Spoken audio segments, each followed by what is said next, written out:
হাসপাতালে চিকিৎসা নিয়েছেন ইসরায়েলি প্রধানমন্ত্রী বেঞ্জামিন নেতানিয়াহু। সোমবার জেরুজালেমের একটি হাসপাতালে নেওয়া হয় তাকে। ইসরায়েলের প্রধানমন্ত্রীর কার্যালয় জানিয়েছে দাঁতের চিকিৎসা নিয়েছেন নেতানিয়াহু। তবে এই ঘটনায় তার স্বাস্থ্য নিয়ে নানা গুঞ্জন শুরু হয়েছে দেশটিতে।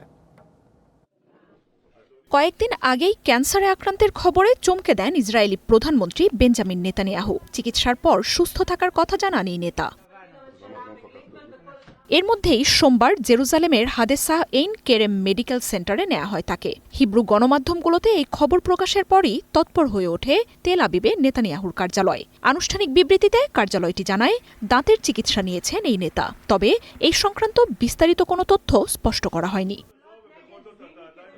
সোমবার গভীর রাতে হাসপাতাল থেকে সরিয়ে নেওয়া হয় নেতানিয়াহুকে।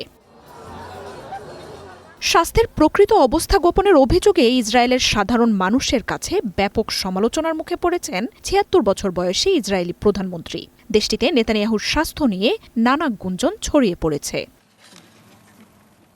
গত মাসে সামাজিক মাধ্যমে দেয়া এক পোস্টে প্রাথমিক পর্যায়ের প্রোস্টেট ক্যান্সারে আক্রান্তের কথা জানান নেতানিয়াহু। চিকিৎসায় সফলতার পর সুস্থ আছেন বলে জানান তিনি। যুদ্ধের মধ্যে ইরান এই তথ্যকে প্রোপাগান্ডা হিসেবে ব্যবহার করতে পারে, এই শঙ্কায় সাধারণ মানুষের কাছে তা গোপন করা হয়েছিল বলে দাবি করেন তিনি। তবে আক্রান্তের সময় চিকিৎসার সময়সীমার মতো বিষয়গুলো স্পষ্ট করেননি তিনি।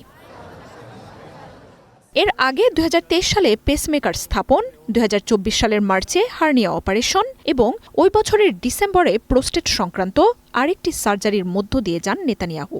এসব ঘটনার সময়ও আনুষ্ঠানিক বিবৃতিতে পানিশূন্যতার মতো চিকিৎসা নিতে নেতানিয়াহু হাসপাতালে ভর্তি হয়েছেন এমন তথ্য জানানো হয়েছিল, যদিও পরে গুরুতর স্বাস্থ্য সমস্যার বিষয়গুলো সামনে আনা হয়।